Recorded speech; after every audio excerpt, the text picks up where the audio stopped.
De retour sur le plateau et, comme à l'habitude, lorsqu'elle est là, on en apprend davantage. Bonjour, Nicole. Salut. Pas en surf girl, Non. pas en body girl, mais bien stylisée. Et, on vous l'a dit au début, c'est notre amie Nathalie qui a été aidée dans une super boutique qu'on ne connaissait pas, qu'on a découvert sur Facebook. C'est ta styliste et aujourd'hui, c'est magnifique, ça. Ben oui, je suis habillée par Nathalie, ma styliste. Et la boutique Corosol. Exact, sur la rue principale à Magog. Ça ne veut même pas. Ben, je la connaissais pas, moi non plus. On vient de la Fait que découvrir, c'est puis on la une fait belle découvrir aux découverte. gens. Allez chez Corosol, puis si vous avez des choses, vous avez besoin en particulier, attendez au mois de mai, parce que Nathalie Boutin, si on ne l'avait pas dit, puis c'est Boutin, en fait, sur le plateau, elle va nous en parler. Oui. Il faut le quoi part.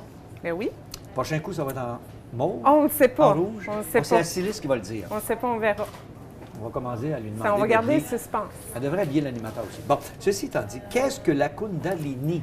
Oui, Moi, ben je quand pensais on que c'était un parle... mets italien, spaghetti, je sais pas, là. Oui, bien, à la base, Kundalini, c'est un mot sanskrit qui veut OK. dire une force d'éveil. Dans le fond, c'est notre énergie sexuelle qui est pleinement éveillée.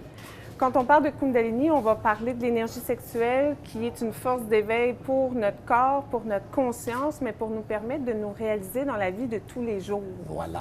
Donc, on va travailler à travers certaines techniques pour réveiller cette énergie-là qu'on a tous en nous. Et le but, c'est de pouvoir la réveiller puis qu'elle monte à travers la colonne vertébrale, à travers notre système nerveux, qu'elle vienne solliciter notre glande pinéale et celle-ci va envoyer des signaux chimiques à notre cerveau qui va faire que tout d'un coup, on va être dans un état de détente profonde, on va relâcher toute forme de stress, on va même pouvoir goûter à des états de béatitude, de joie profonde, etc., etc. Donc, c'est un phénomène qui est physiologique, mais qui amène aussi des changements de la conscience profonde là, dans tout notre être. Là. Donc, ça nous aide à être équilibrés, ça nous aide à être plus ancrés dans notre réalité de tous les jours et de pouvoir être finalement, de s'épanouir à travers ça. À la base, cette énergie-là de la Kundalini nous invite à d'abord harmoniser notre partie masculine et notre partie féminine. Ces deux énergies-là en nous, pour après ça, qu'à travers toutes les sphères de notre vie, elle puisse œuvrer à nous éveiller davantage en conscience. Mais là, il paraît qu'il est déconseillé de le réveiller, ça ne veut pas se réveiller. Oui, bien, on ne suggère pas de forcer pour c'est ça. l'éveiller parce qu'on entend beaucoup parler que c'est le feu qui monte de bas en haut de la colonne vertébrale. On dit pourquoi que c'est dangereux? Bien, premièrement, pour deux choses. La première, c'est qu'on dit que puisque c'est une force d'éveil, on devient de plus en plus conscient et on vit de moins en moins notre vie par défaut. OK. Ça veut dire que c'est une menace pour notre ego. Aïe, aïe. Alors, ça menace les structures de notre ego, puis lui, il n'aime pas trop ça. Fait que ça, c'est pour ça qu'on dit que c'est dangereux, mais on dit aussi que c'est dangereux parce que physiologiquement, on doit se préparer. On doit préparer notre système nerveux, notre corps physique à accueillir cette énergie-là.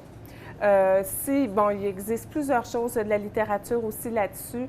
Le grand psychologue Carl Jung a d'ailleurs étudié ça et il a découvert que lorsqu'on fait passer cette énergie-là dans chacun de nos chakras, donc qui correspondent à des sphères de notre vie, on permet à notre psyché, aux énergies psychiques, de pouvoir s'intégrer, s'harmoniser, s'équilibrer dans tous les aspects de notre être, incluant notre inconscient. Donc, c'est extrêmement puissant.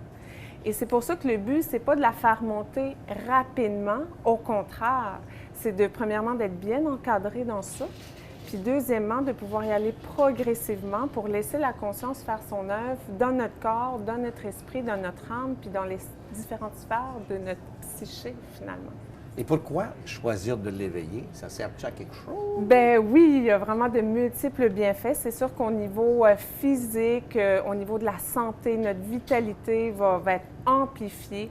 Ça va beaucoup stimuler notre créativité, nos perceptions, nos intuitions, nos inspirations. Mais ça nous permet aussi de pouvoir faire des prises de conscience spirituelles qui nous amènent à des actions productives dans notre vie. Donc, il y a un aspect très concret à travers ça. Il y a aussi d'autres bienfaits. On va parler, par exemple, de pouvoir amener une certaine neutralité du mental, donc faire taire nos pensées négatives Être et neutre. tout. Exactement. Donc, et de multiples bienfaits, la liste est longue. Puis prédisposer votre esprit à l'inspiration et la créativité à l'état pur. Exactement, mais je rappelle que c'est extrêmement important d'apprivoiser cette énergie-là. Et comme je disais, il faut que ça soit encadré, il faut que ça soit fait progressivement dans le respect, le rythme de chacun et de ne pas chercher à la crinquer absolument parce que c'est comme toutes les disciplines. Si on veut des résultats rapides, puis qu'on n'est pas prêt, qu'on ne s'est pas préparé, qu'on n'a pas pratiqué, puis rien assimilé, mais c'est là que les problèmes surviennent. Là, vous allez bousculer plein de choses, vous allez faire comme Canadien, vous allez manquer série. Ouais. C'est à peu près ça. Bien, si on veut en savoir plus, parce que vous avez peut-être plus ou moins compris, elle est là pour ça. Vous l'appelez ou vous allez la rencontrer parce que tu as des activités qui s'en viennent bientôt. Oui, j'ai le 24 avril, j'ai un atelier justement pour harmoniser l'homme et la femme intérieure, le yin, le yang.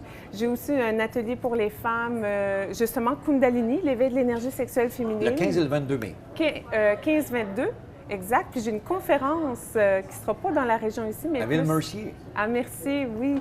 Donc une conférence pour les femmes, justement, qui veulent en apprendre davantage sur la Kundalini et tout ça. Pays des Campis Valenciens, tout près là, de la belle région, Valleyfield, dans ce coin-là en particulier. Et on rappelle qu'elle est habillée aujourd'hui par sa styliste préférée, Nathalie Boutin, et qu'elle porte les vêtements de la boutique Corosol, située au centre-ville de Magog. Oui. Moi, j'ai hâte de voir la suite. Ben oui. Dans les prochains jours, prochaines semaines. Il reste encore 2-3 chroniques. Ben oui, on garde le suspense. On Mais garde moi, le je ne suspense. sais pas. C'est bien de ne pas le savoir. Et Nathalie Boutin va être avec nous dans la première émission de mai pour nous parler de ses talents de styliste et des rêves qu'elle va bientôt réaliser, mais qu'on ne peut pas dire tout de suite parce qu'il faut attendre un mois. C'est à peu près ça.